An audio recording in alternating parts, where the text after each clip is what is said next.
Good evening, everyone. My name is Asad Lalji. I'm the curator here at the Royal Opera House. On behalf of the royal family of Gondal, Ashish Doshi, and myself, welcome, a very special welcome. As you all saw in those 3 videos, Mr. Ghosh was represented in each one of them quite a lot. So on literature, is considered one of the most important and robust verticals at Avid Learning. And we constantly are striving to bring newer perspectives and voices to our maximum city. Our programs have contributed to supporting literature in all its forms, with consistently curating programs. We regularly collaborate with literature festivals, publishing houses, authors, intellectuals, and thought leaders, giving the city an experience that will be long remembered. I think the literary gods and our continued partnership with Literature Live have conspired to ensure Amitav Ghosh returns to the Royal Opera House stage after almost 4 years. The last time he was here was for the launch of Gun Island. You know, on a very personal note, I know we saw the AV which was played earlier. It's a very special evening for me because the first program I ever managed for Avid was the launch of Literature Live in November of 2010. And through the years, we regularly collaborated with them under the dynamic leadership of our friend Anil Dharkar. Needless to say, we all miss him. And under the stewardship of Amy and Quasar, we're delighted that we are continuing this association and collaboration with Literature Live. And we congratulate the team on their continued success. So now to the task at hand. On behalf of Avid Learning, Harper Collins, Literature Live, and the Royal Opera House, welcome to the much-anticipated launch of author Amitav Ghosh's new book, Smoke and Ashes, A Writer's Journey Through Opium's Hidden Stories. Mr. Ghosh will be in conversation with RadioOne podcast host and the national brand head RadioOne Network, Hrishikesh Kannan. We believe that our partners this evening share many sister concerns and passions for the future of literature in India and the world, and we're delighted and proud to present this evening's discussion with them. So without further ado, I'd like to welcome Artistic Director, QTP Entertainment, Co-Director, Literature Live, Quasar Thakur Padamsi. Thank you all for being here. I know the weather has not been our friend, but you're all here in such great numbers, and sorry for the long wait to start, but we needed to get you all of in safely. So on that note, have a wonderful evening, and thank you once again for being here. Thank you. As I was telling Asad earlier, it's wonderful that literature can fill this house. Welcome, everyone. Huge thank you to the royal family of Gondal for having us here. And of course, Ashish Doshi, who's the honorary director of the Royal Opera House, and Asad, who is among multiple things in this building. I don't quite understand it. I mean, he's the curator of, a lot of events that happen here, but he's also, the head of Avid and makes that happen with things that happen all over the place. So Asad, thank you very much for having us here. And of course, the entire Avid Learning team and the Royal Opera House team, who we're very happy to be in this poppy-colored auditorium, which kind of makes it a bit apt for us to be here with this particular book tonight. And onto an event that hopefully will get us all high on literature. But before we get to that, a couple of things just about Literature Live. Tonight is what we call a Literature Live evening, where we do conversations with authors whose books are launching through the year. Some of you have been to some of those. Tonight is one. We have another one on the 26th of July at another little auditorium down the road at the NCPA, which will be My Illegitimate Son by Sanjay Jha. And then we do a bunch of things on campuses. One of the things that we are most passionate about is the fact that words matter. And it's about trying to introduce people to literature in all shapes and forms. So we have something called Campus 360, which is, workshops and contests and things that happen on college campuses. We have something called the Little Festival, which is our schools and young people's initiative. In fact, we're doing something a little later this month and into early next month at the Somaya School. And of course, we have the Anil Dharkar Literature Live Independence Lecture, which is an annual thing that happens every August.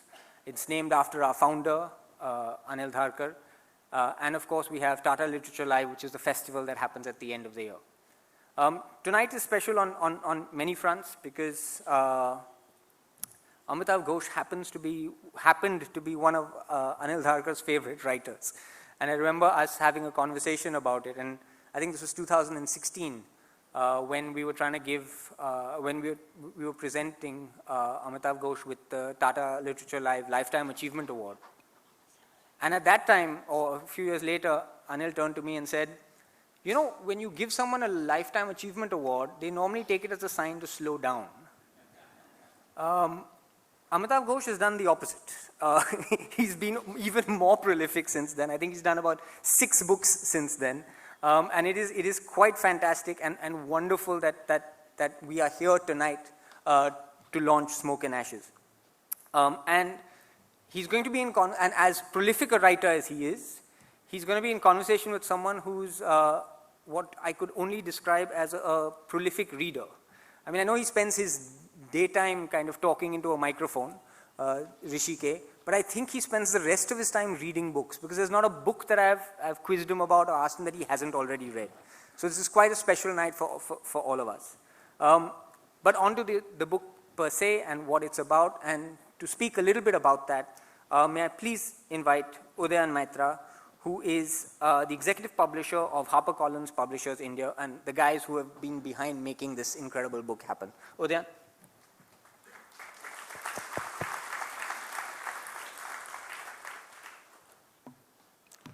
Thank you, Quasar. Lovely to be back at the Royal Opera House.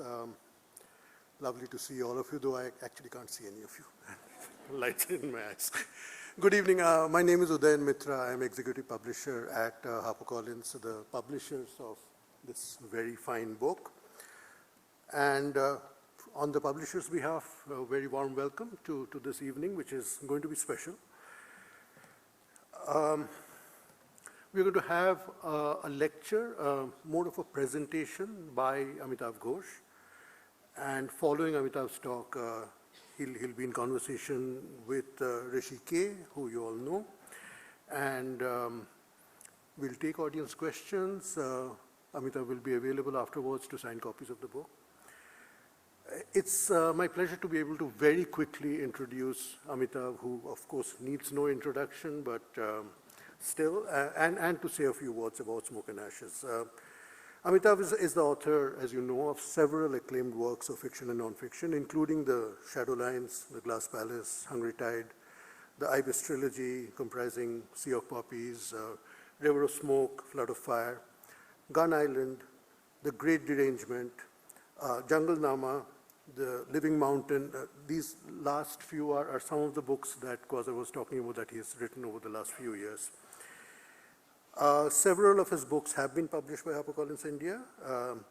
Amitav's work has been translated into more than 30 languages around the world, and he's been awarded and felicitated across the world. In 2019, Foreign Policy magazine named him as one of the important global thinkers of the past decade. And that same year, 2019, the Gyanpith Award, India's highest literary honor, was conferred on him. He was, as you probably know, the first English language writer to receive it. Smoke and Ashes. Amitav recounts the fascinating journey into economic, social, cultural history that he undertook as he researched and then wrote the Ibis trilogy. And he tells us how the discoveries that he made influenced him both as an individual and as a writer. As he peels layer after layer of perceptions and understandings of Indian and Chinese history, trade patterns, cultural imperatives, our view of the past that has shaped the world that we all inhabit today expands progressively and also gains a deeper, sharper focus. Smoke and Ashes is not just an excursion into history. It's not just a memoir. It's not just a travelogue. It's not just a deep dive into the repercussions of colonialism and the opium trade that impacts our lives even today. It's all of these things and more. It is quite simply one of the most powerful and arresting books of our time. We at HarperCollins are immensely proud to publish this, also really proud to be the first publisher in the world to publish this fine book. It is coming out elsewhere in the world later this year, but Amitav actually wanted India to, us Indians to be the first readers of the book, which is only fair. Thank you, and have a great evening.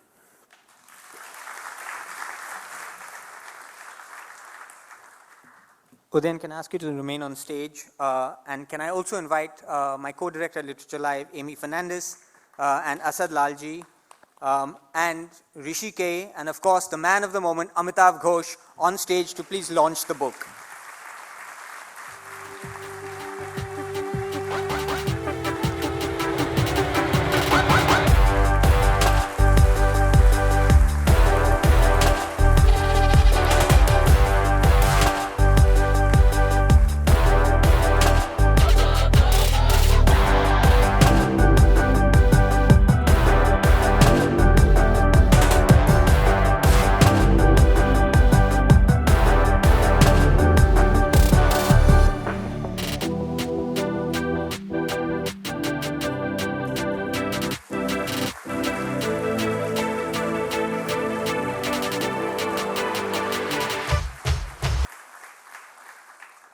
Thank you, ladies and gentlemen, for being here. It's such a picturesque venue, and you make it look even better. Yes.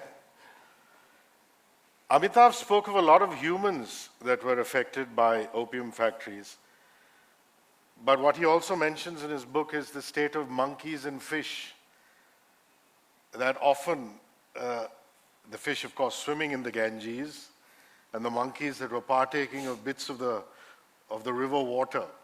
You want to narrate that? Yes, so one of the famous stories about the Ghazipur opium factory is that it was home to this a troop of monkeys, which was said to be the most peaceful troop of monkeys in India, because they would lap the effluents, from the opium production process. And these effluents would then flow into the Ganga, where the fish were again said to be very peaceful and easy to catch, and especially flavorful. Well, that's smoke and ashes for you. That at points it is tragic, but then his wonderful wit lights it up at strategic points, which is why all of us love the author that Amitav Ghosh is. I'd like to actually talk about the Indo-Gangetic Plain, the Purabiyas, Purvanchal, that area.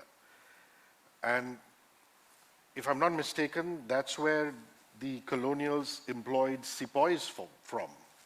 A lot of the sepoys came from that area.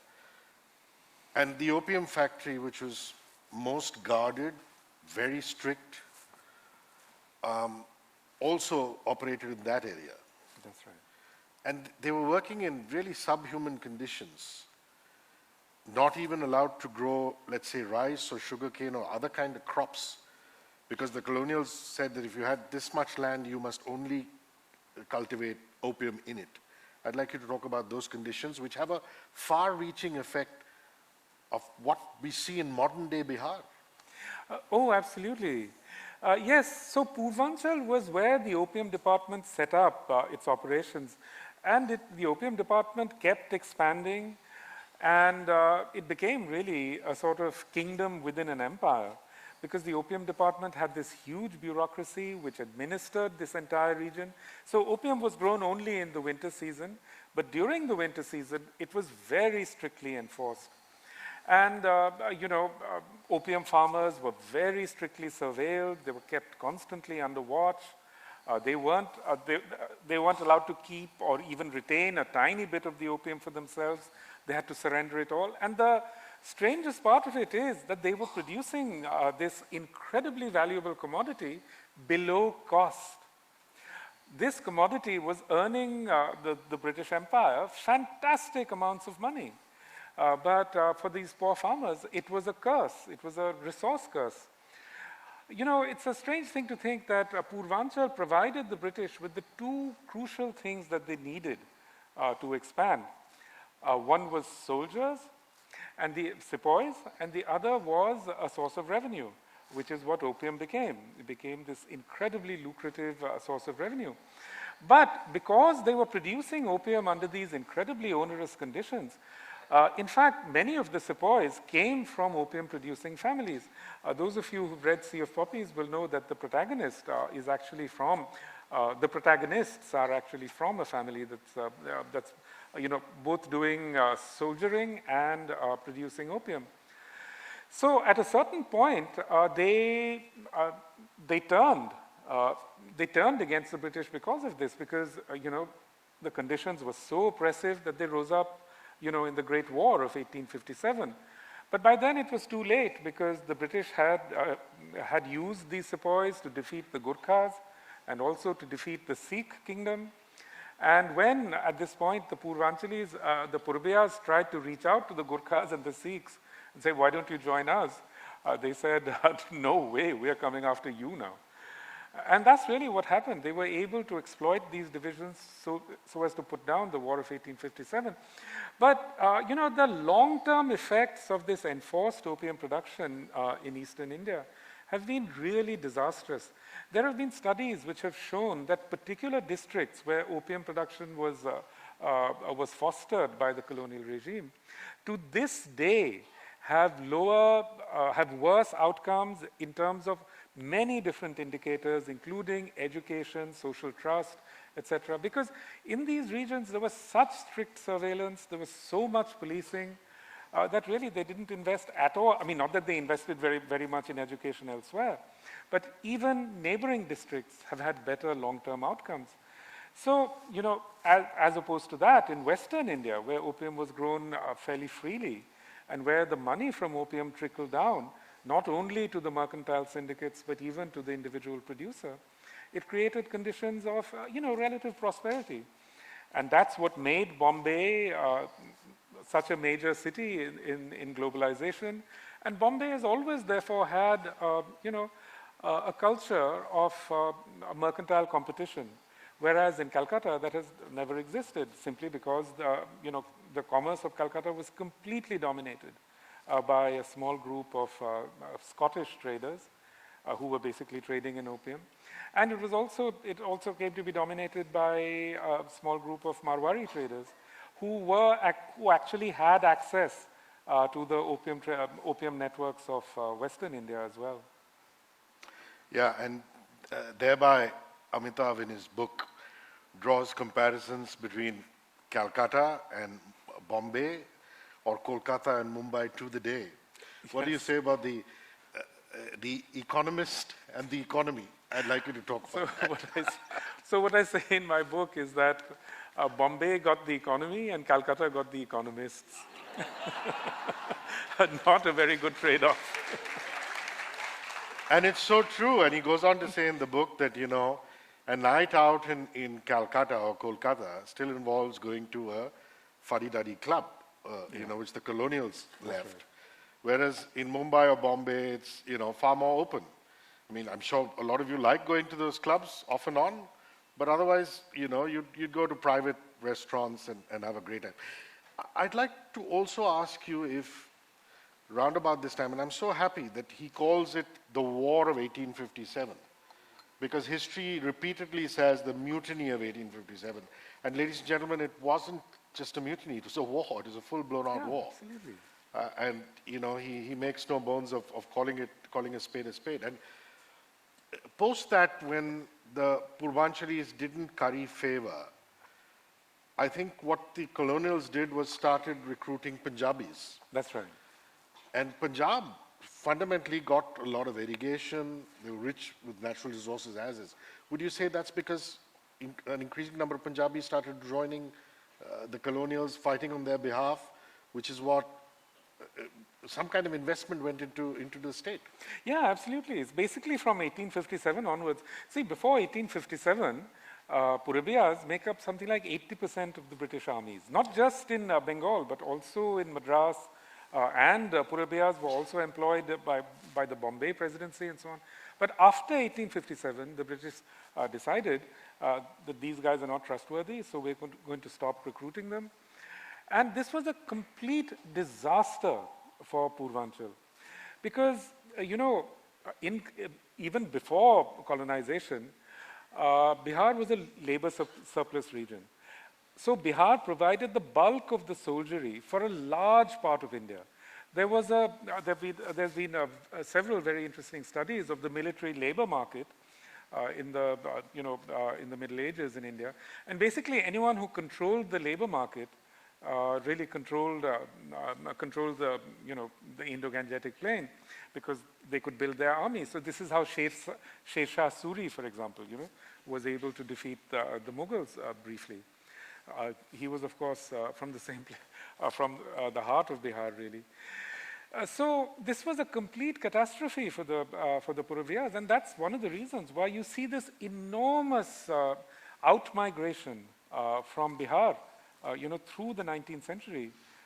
People leaving in hundreds of thousands and then millions for Mauritius, Fiji, the Caribbean, and so on, where Bhojpuri continues in all those places to be an important language.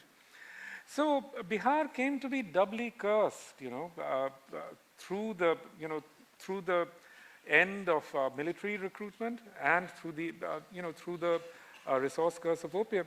So, you have to remember that in 19th century India, most of all, the military was one of the main channels of both employment as well as upward mobility. And in order to keep those troops happy, those Punjabi troops happy, the British started, investing heavily in irrigation and so on. So Punjab became really very disproportionately powerful within the subcontinent, and that's why today you have Pakistan completely dominated by Punjabi families. And if you actually look at those Punjabi families, almost all of them trace their origins back, or the origins of their wealth back, in one way or the other to the military, through provisioning and so on. And that's also true in India. I mean, many of the Sir Sobha Singh's family, for example, they were also made their money initially through war provisioning and so on. This was a very, very lucrative thing, So, this created this cycle of what you might call, catastrophic underdevelopment for Purvanchal, which is why, Purvanchal to this day, is regarded as a Bimaru state, Bimaru states and so on. And when these things are said, people don't realize that in fact, this region is the Gangetic heartland. It was always the richest part of India, rich not just in wealth, but also it nurtured the early Indian civilizations, the most important Indian civilizations, the most important Indian thinkers, Kalidas, Gautam Buddha, and so on. I mean, all are from around this region. And today, when we look at it, this region is devastated, And there is a historical antecedent for that.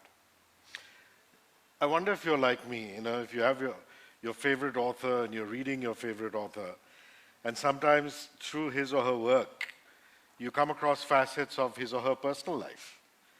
And with Amitav, he lets that slip now and then, something about the family. And in this particular one, there is a reference, which he has made before, to his grandfather and their connection to Chapra in Bihar. And I leave him to tell the story, and also how Pandit Rabindranath Tagore, or Gurudev Rabindranath Tagore, spent, 6 nights in the area? 6 months 6 in months, Ghazipur, I beg your pardon. 6 months in Ghazipur. And his thoughts on what was happening at the time, what was prevalent at the time. So let's start with your family. Sure. So the story in my family was always, my family is originally from Bikrampur district in what is now Bangladesh. But in the mid-1850s, a river changed course and buried, or rather flooded, my ancestral village. And so they had to set off and find another place to live and work and so on.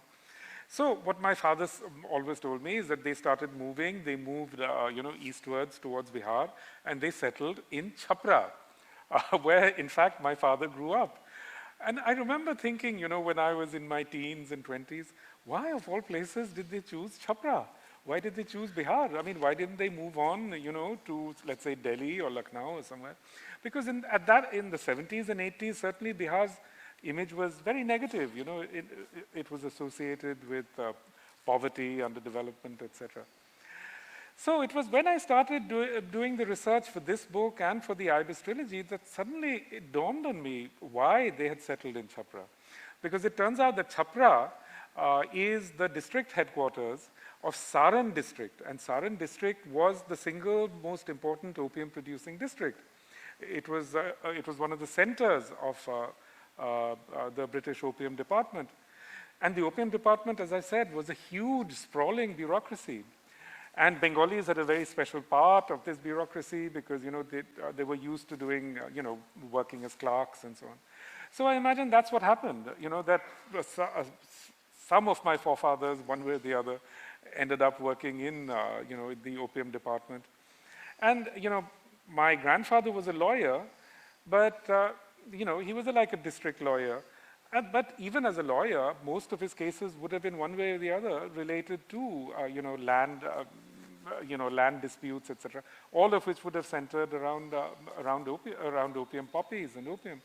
So, it's in these ways that we suddenly discover that this enormous industry, which we never think about which not much is written, in our history books, which is basically elided in our understanding of history. What an enormous role it had. The way that it really completely changed, the Indian economy, Indian demographics, because not only did let's say, migrants get drawn to the Opium Department's territories, but really there was a huge migration of merchants from Western India into into Calcutta. So, this is the thing, we think of these things as being very distant from us, but I dare say that in this audience, at least half the people will have had some connection, with the opium industry in the past, because it was just simply so all-pervasive. And Bombay, most of all, was really kept afloat, by Malwa opium. Tagore, yes. So Tagore's grandfather, Dwarkanath Tagore, he was, in fact, he was a big trader. He was a big, he was an entrepreneur, and he was very big in the opium trade. And Tagore knew this, and he had this kind of almost Oedipal response towards his grandfather, and towards the opium trade. I imagine he was somehow attracted to it, or he was fascinated by it, because he said, his sister, he spent 6 months in Ghazipur, where a relative of his who was working in the Ghazipur opium factory found him a big bungalow, on the banks of the Ganga. So he went there with his very young wife, and his sister came to visit him. She was a very good writer too, and she wrote a long essay in Bangla about their time in Ghazipur, and it's a really fascinating essay because she talks about the smell of opium coming from the factory and how they're fascinated by it. They were very eager tourists, like Bengalis are, and they went off to, they visited everything, but they never set foot in the opium factory. Because already before that, when he was 19, Tagore had published a sort of really visceral denunciation of the opium trade. And this was something that he returned to again and again over the course of his life. The damage that opium was doing to China, the sort of moral harm that India, in some sense, was causing to China. You mentioned it briefly in your presentation, which I thought was lovely, by the way. Oh, thank you. Really enjoyed it. And I want to come back to that. You were talking about how it was in the Indo-Gangetic Plain, the opium factories were under a totalitarian regime. It was the colonials who were making all the money. But in the West, from Malwa, a lot of people partook of the success of that opium being exported. And there are various communities, the Marwaris, the Baghdadi Jews, the Parsis, who were really the first ambassadors to go to China. And they were all able to make money in that scheme of things. Also more a free market economy, or as close as we can get to it. Would you say that the Marathas staving off the colonials for what, close to 70 years would be the reason why Mumbai or Bombay then was not that impacted? Absolutely. There's no doubt about it. I mean, basically, we like to make this mythology about how, entrepreneurship and so on, but it was actually the skill and foresight of the Maratha states. They fought the British to a standstill. It wasn't until 1803, and at the Battle of Assaye in 1803, where the Sindhyas basically faced, the greatest military genius of his age, who became the Duke of Wellington, And the Duke of Wellington, to the end of his life, always said, when asked which was his most important battle, always said Assaye. He didn't say Waterloo. So the Maratha states were actually absolutely on the cutting edge of military technology.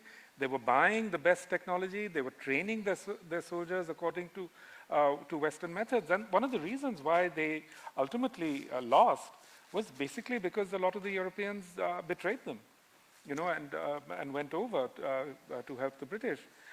So they were, they were extremely effective rulers, and they were extremely effective militarily. And they bought Western India those crucial 70 years, when Indian commerce could take a completely different shape from what it took in Eastern India. And, they made it possible, really, for that wealth to trickle down through the society. So, it's actually the case that, I think without their tenacious resistance to the British, Western India would not today be as prosperous as it is relatively to Eastern India. China bashing has become almost fashionable, unfairly so. You talk about a vibrant Guangzhou and what it meant to this world, to men of letters, to lovers of flowers, all things pure. And you also talk about some really intricate things like your mother's Banarsi sari and a Parsi sari, for example. Even those being so influenced by China, and that part of Canton is what it was largely known as at the time, isn't it? So I'd like you to talk about that exchange of culture. Sure. See, it's a strange thing. We never think about the presence of China in our lives, do we? I mean, China seems far away. It seems to be completely absent from our lives in some sense. But I had this extraordinary experience while writing, my Ibis trilogy. One day I came back from Guangzhou. This was in 2005, and I was sitting in my study in Calcutta, and I was looking around. I'm a great tea addict, as who is not. So I was drinking my tea, and I suddenly realized that tea in Bangla is cha, which is actually a Cantonese word. The sugar, is chini, which means nothing other than Chinese. And everything that you look around, I suddenly found myself looking around and seeing China everywhere. Peanuts in Bengal are called chine badam, the Chinese nut. It's had, through these invisible ways, China had such a profound effect on our lives. So, about the saris, for example, the Parsis invented this Gara sari, but the Gara sari, what makes it distinctive is really the Chinese motifs, And then in the mid-19th century, Sir Jamsetji Jijiboy brought over 3 Chinese weavers, who introduced Tan Choi weaving to Surat. And this flourished for a long time. But then, that kind of weaving died out in Gujarat, and it migrated to Benares, where Tan Choi weaving, found a new home. And these became the famous Banarasi saris. And, my mother got married in a Banarasi sari, my sister did, my wife did. Really, in most of India, for ceremonial occasions, women always wear Banarasi saris, And it's strange to think that, this came to us from China. Even the blouse is thought to have come to us from China. So it influenced our garments. China had a profound influence also on garments, on so many other kinds of tastes, on our visual landscape, all of which I've described here. But, just think of the JJ School of Art, which has had really a transformative effect over the years on the Indian visual vocabulary. So Jamsetji Jijiboy traveled to China 4 times. He never traveled east of the Suez. He never went to England or anything. But suddenly, in the mid-1850s, he did this extraordinary thing. He gave an enormous sum of money to found a school of art. Where did he get this idea from? And obviously, we always think that he got this idea from some sort of English model, because we always thought to think of these things in terms of Anglicization. But I'm absolutely sure that, in fact, his inspiration came from Guangzhou, where there were many, many such schools of art. So, and in fact, if you look at the website of the JJ School of Art, Sir Jamsetji Jijiboy is shown with his Chinese assistant, So, I mean, all of these influences are actually hiding in plain sight. I mean, they're just absolutely evident all around us, once we learn to look. Yeah, and another reason why you should pick up this book, apart from his extraordinary writing, is the fact that there are a lot of these pictures which are there. He talked about Sita Ram, who is now turned out to be one of his most favorite photographers over the sands of time. Artist, beg your pardon. And likewise, there's pieces of art in there of Sir JJ, pieces of art in there of this gentleman who was the wealthiest entrepreneur in China at the time, who was nurturing other entrepreneurs all over the world, yes. I want to come to how, even though the outcome of what was happening was really terrible, I mean, it weighs down on us, and it's on all of our conscience, the massive opium addiction problem that China faced. It's almost as though the whole world was sending their opium to China, with the exception of maybe the Dutch and the East Indies, like you said, because they saw greed, opportunity there.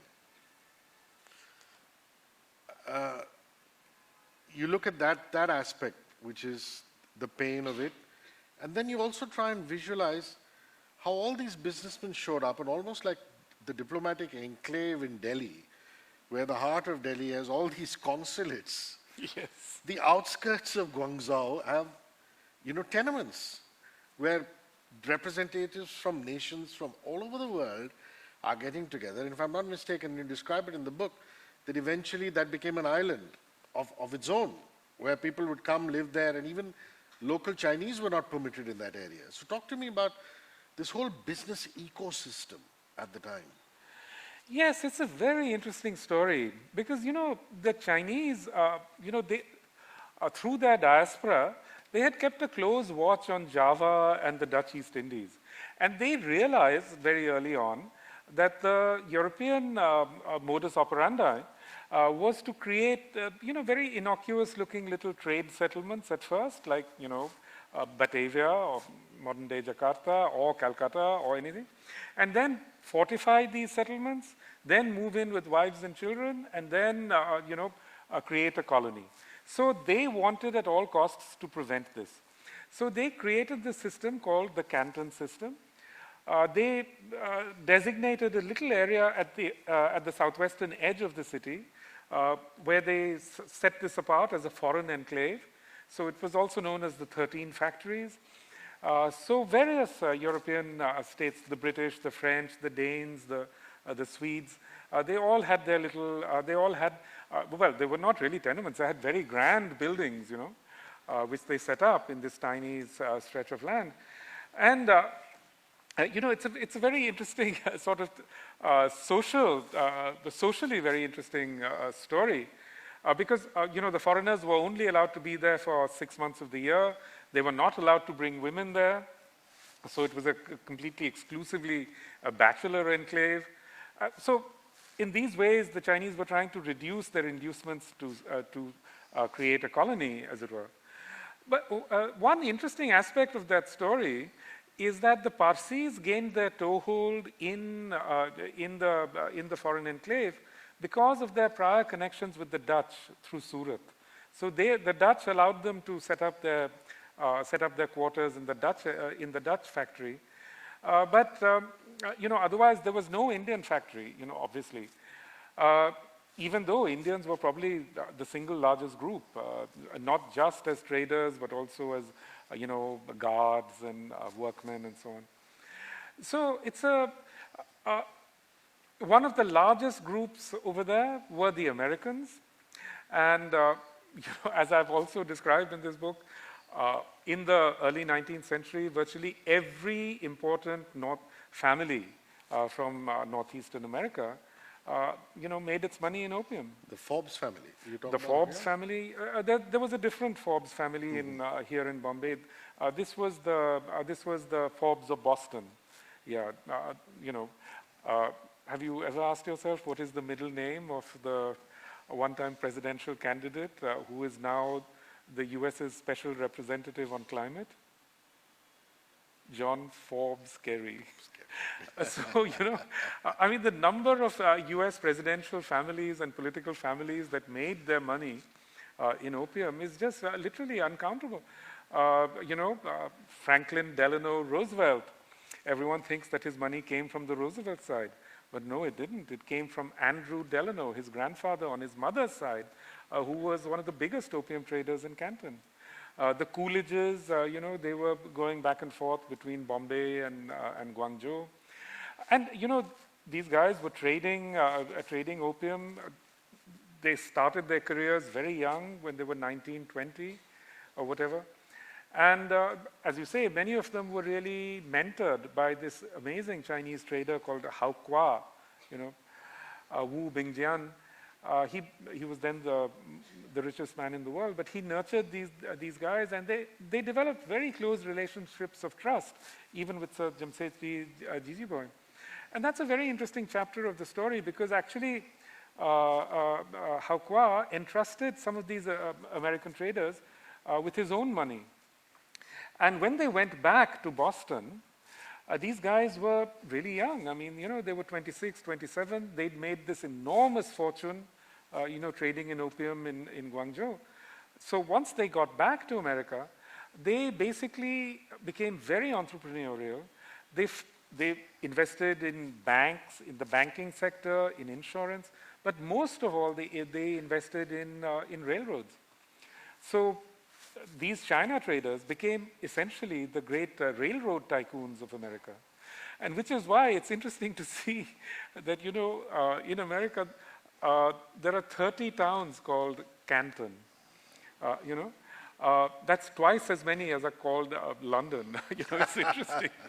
And almost all these towns are located at nodes of the railways, So it's, this money from opium and from China really had a transformative effect also on the American economy, because America at that point was, You describe one particular family taking over a railroad, buying it out, and then further developing it. I mean, that's the kind of investment we're talking about. That's right. Large-scale infrastructure.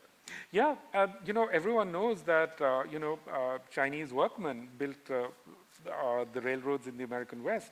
What they don't realize is that actually the capital for the railroads also came from China. So the idea that America can, in some sense, disengage from China, it's a complete mirage. I mean, America was much more dependent on Chinese trade in the late 18th and early 19th centuries than it is even today. And at the end of it, it was about white supremacy, wasn't it? I mean, if you look at the Opium War, wars, and let's start with the first Opium War, for example, and you do say that the Americans were actually tipping off the Chinese. They were. Saying, the Britishers are up to such and such thing, guard yourself, this, that. But ultimately, when it came down to the colonials and the rest, it just came down to white supremacy and racism, isn't it? It did. That was really it. I mean, even though Europeans were fighting these terrible wars amongst themselves, when confronted, with Asian resistance, they always joined forces. And that's basically what happened with the Opium Wars as well. They all ultimately rallied behind the British and, came together to defeat the Chinese. I mean, you just imagine what a bizarre circumstance it is. I mean, the Chinese are facing this situation where there's mass addiction in their country. And they know that the only way to stop it is to stop the supply of opium.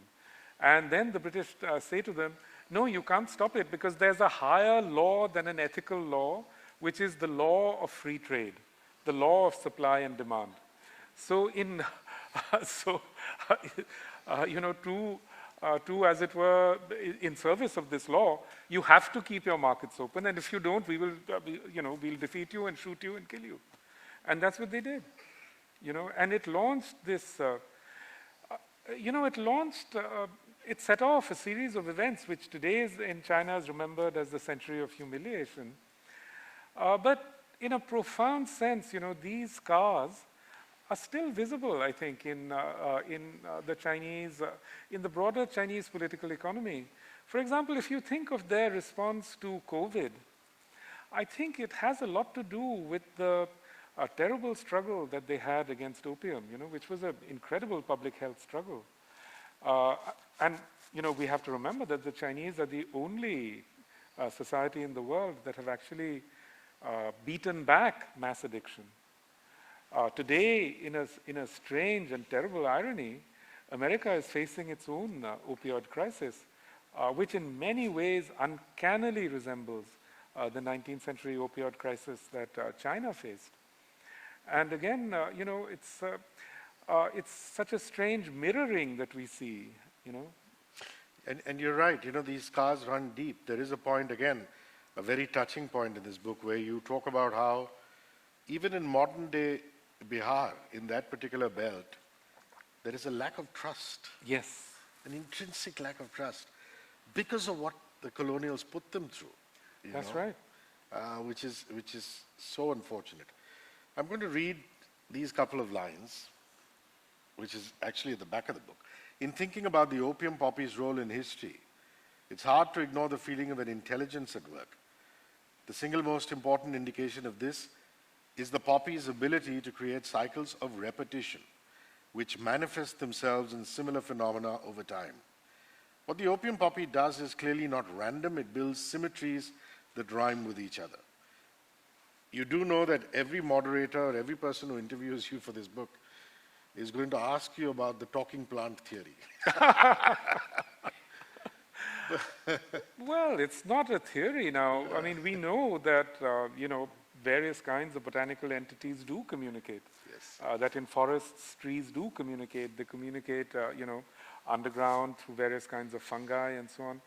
But certainly, I'm not the only one to be struck by the uncanny powers of the opium poppy, I should say, because just think about it. I mean, essentially, the most powerful military on earth, which is the American military, was basically defeated in Afghanistan by a simple flower, by an apparently simple flower, And actually, we don't have a language to talk about botanical entities in this way, although our ancestors did. I mean, if you look at the Mahabharata, for example, there are all kinds of stories woven into it of, miraculously powerful plants. The same is true of, let's say, the apple in the Bible and so on, of the golden apples in Greek mythology and so on. We somehow don't have a language with which to, as it were, adequately respect, the powers of plants.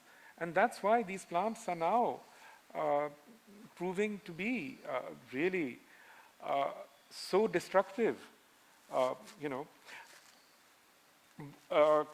Modernity as we know it was to a large degree built with money from opium. And today the opium poppy looks like it's going to actually be also instrumental in the undoing of modernity. And anybody who reads you knows that you feel for indentured labor, in particular indentured labor that went out of India. The fleeting mention here of them, some again with your trademark wit, about paperwork being done, and very poignant part where you talk about how much has time ravaged that piece of identification. And, sometimes you find a scribble in Bangla at the back of it. Well, my interests, I started writing Sea of Poppies as a novel about, people leaving India. under conditions of indenture. And in the course of, this is what first drew me into the story. And then I discovered that the reason why so many people were leaving was because of this terrible sort of agricultural disruption that happened with this mass cultivation of opium. But, in the process of researching this, I went to Mauritius. And in Mauritius, they have an amazing institute called the Mahatma Gandhi Institute or Center, I forget, where they've sort of lovingly, stored the indenture certificates of their ancestors. And these are such incredibly moving documents, because you can imagine the guys getting onto the ship. They're given this little document which records their name, it records their caste, it records their district, it records, blemishes, identifiable blemishes, etc. And, so when you look at them, there is something incredibly moving about them. But I did something which nobody, I think, had done before me, which is that I turned the certificates around. And this is a lesson I learned while writing an earlier book, that often the most important thing in a piece of paper is on the back, not in front. And I turned it over, and there I found little scribbles in Bangla, because the front side is the verso. I mean, the recto is in English, and the verso, when you turn it over, is in this in Bangla script. And so obviously, the processing of the indentured workers was being done by Bengali clerks. Okay, I've just got a wave from the wings saying that we have to move to audience questions. If you could have lights on the audience, yes, please. Can we have lights on the audience? And if you could raise your hand or just stand up, we'll float a microphone to you. Okay. Hi, Madhuri here. Yes, Madhuri. You talk about a resource curse, and in one of your previous books, Nutmeg's Curse, you talk about how the nutmeg is a resource curse, and in a sense it leads to like an annihilation of indigenous peoples, and this also happened in North America around resources. And in the case of opium, it seems like it was more about a control of resources. It led to mass displacement of people, indentured labor, addiction.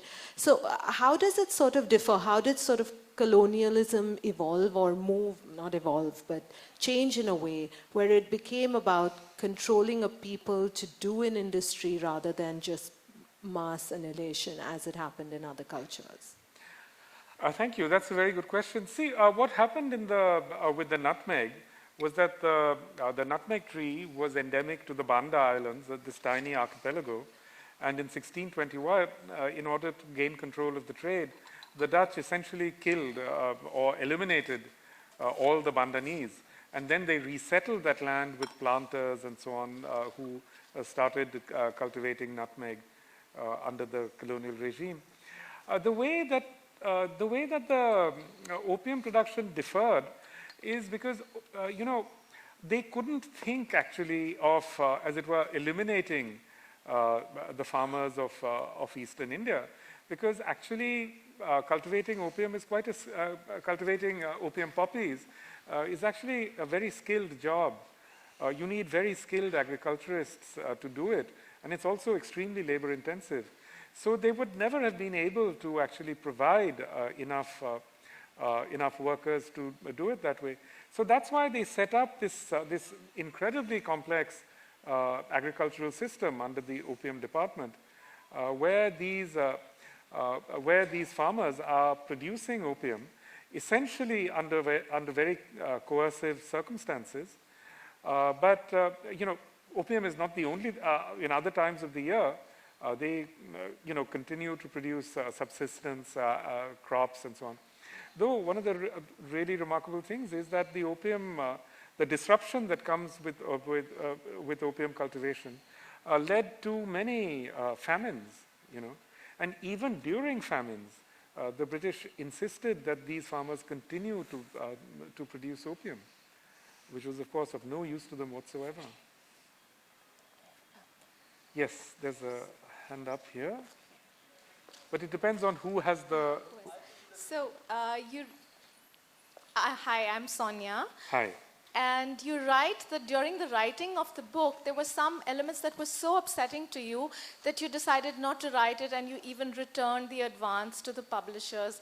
Can you talk a little bit about that and what made you change your mind? Thank you. That's an interesting question. Yeah, I really, usually when you write a book, it's a pleasurable process, even when you're writing about terrible things. With this book, that was not the case. I really hated writing this book. It was just because you're really dealing with an aspect of, human history and the human character, which is just so, repugnant, really, to everything that we like to think about, So yes, I did reach a point, I started writing this book, maybe 10 years ago because I had all this material and I wanted to bring it together. But, it just made me so despondent that at a certain point, I just couldn't go on. And I stopped it. I returned the advances I had been paid, and I said, there, I'm done with this. I don't want to be dealing with it again. I think one of the reasons why I've returned to it, well, many reasons. One is that I do think that this history needs to be told. It needs to, people need to know about this history. That's certainly one thing. The second thing is that, the story that it tells, in its very horror, is an important story for us to learn. Because we live at a moment when humans like to believe that they're all powerful, that they control everything, that, so people talk about the Anthropocene, where humans are dominant and so on. But actually, this story, the story of the opium poppy, is a story about the fragility of humans.